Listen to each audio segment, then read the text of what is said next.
Hey guys, it's Owen from Wrestling Inc. back with another wrestling news roundup. Without any further ado, let's get into today's biggest stories in the world of professional wrestling. Reason Stephanie McMahon took a leave of absence from WWE is reportedly a private and personal matter. New reports are echoing that there's more to the story regarding Stephanie McMahon's leave of absence from WWE. As noted last week, it was announced that Stephanie would be taking a break from the company but intends to eventually resume her duties as Chief Brand Officer. News that broke at the time of the announcement claimed that there was likely more to the story, but anyone close to the situation was keeping tight-lipped about her decision. Wade Keller's latest edition of PW Torch Daily Cast also touched on the subject, and he personally expects more details about the story to eventually come out. But even if they do, he doesn't necessarily expect any of the motivations for taking a break to make big headlines. Quote, I've been told not to expect the reasons that Stephanie is stepping away to come out, but the implication is there are reasons. So this isn't going to be a public scandal, but it's something. That's about as much as I think I can say right now, based on the indication I've gotten from talking to people who know or know Stephanie and Hunter, or know people who know them. And yeah, they are giving me indications of things. Whatever is going on sounds like it's just very private, Keller said, and I have not been given any indications of what that is, and so it's a private and personal matter. It could have to do with Vince McMahon or Shane McMahon or Triple H.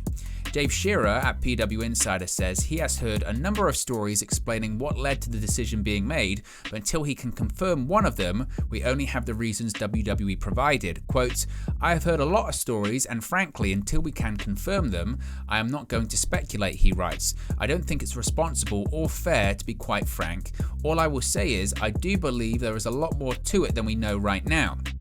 Stephanie's husband, WWE Hall of Famer Paul Triple H Levesque, has returned to his position as Executive Vice President of Global Talent Strategy and Development since suffering a cardiac event last year. The circumstances led to Triple H announcing his in-ring retirement at WrestleMania 38 this past April. WWE President and Chief Revenue Officer Nick Khan will be responsible for Stephanie's duties going forward, and all those who previously reported to Stephanie will be reporting to Khan.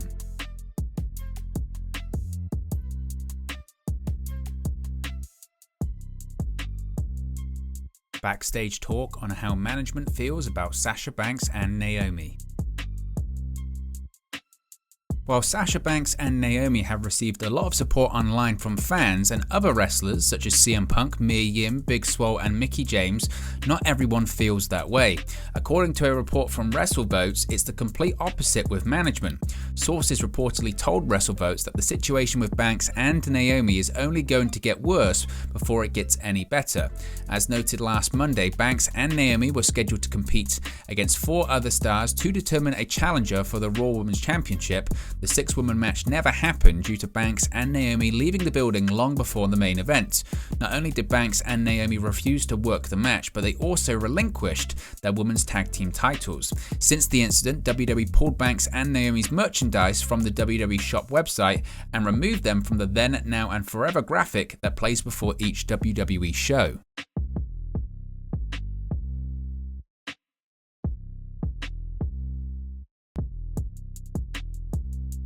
Roman Reigns confirms he's done with WWE live events. Undisputed WWE Universal Champion Roman Reigns might have worked his last ever WWE live event match at last night's Sunday Stunner live event in Cedar Rapids, Iowa. After defeating Drew McIntyre in the main event, the Tribal Chief gave his customary post-event speech thanking fans in attendance. Reigns ended the speech by stating that he might be done with WWE live events. Quote, from the bottom of my heart, I appreciate all of you, Roman Reigns said. I obviously had the internet talking last week or the week before that.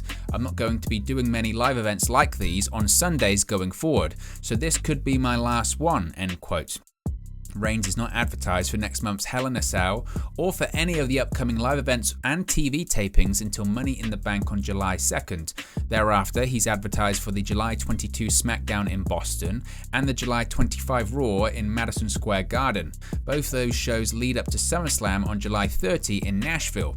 Reigns has also been announced for the August 19 SmackDown in Montreal, the final show he's been advertised for prior to the September 3 Clash at the Castle event in Cardiff, Wales.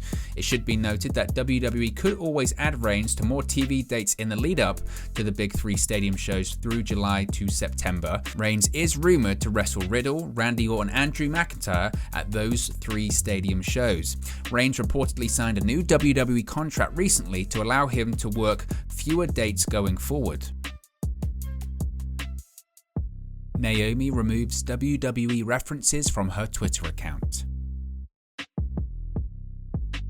The fallout from last week's backstage happenings at WWE Raw continue.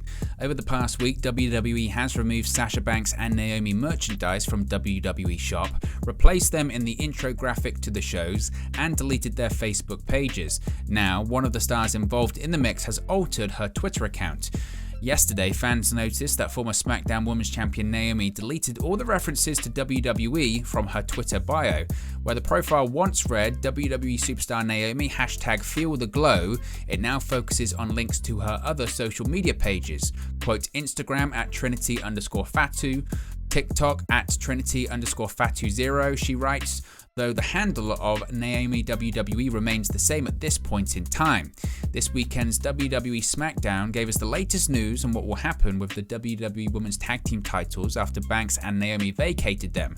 It was revealed that a tournament will be held in the coming weeks to determine a new pair of Women's Tag Team champions. Ric Flair reveals number of doctors that approved him for in-ring return. Most health experts don't think the Nature Boy Ric Flair is healthy enough for a return match. As noted, the wrestling world has been buzzing since news broke that Ric Flair will be returning for one final wrestling match at 73 years old. He now tells TMZ Sports that little is standing in his way on the road to getting back in the ring and competing. Quote, I don't have any aches or pains. I know I've had health issues, but I asked 40 different doctors and I decided I'm only going to listen to one. Not necessarily the one that was going to give me the right answer, but that I felt the most comfortable with, Flair explained. Flair's last recorded match was against Sting in 2011 when both men were signed to TNA/Impact Wrestling. Having lost his retirement matches in both WWE and Impact, Flair believes he has unfinished business in the ring. Quote, I couldn't stand the last couple of matches I had, couldn't stand the last year I had, he stated. In an effort to get in the best ring shape possible, Nature's been working with Rob McIntyre, a trainer from John Cena's gym, and AEW star Jay Lethal. Quote, I needed someone to motivate me, and what motivates me is doing something I like to do, and that's wrestle. I'll never run at 100% again, but I'll be running at 80-85%.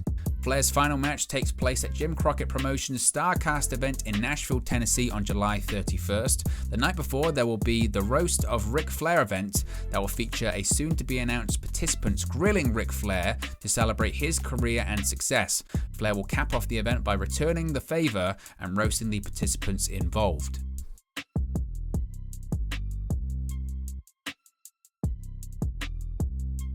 So what are your thoughts on today's Wrestling News Roundup? Let me know your thoughts in the comment section below. Be sure to like and subscribe to Wrestling Inc. and I'll speak to you again very, very soon.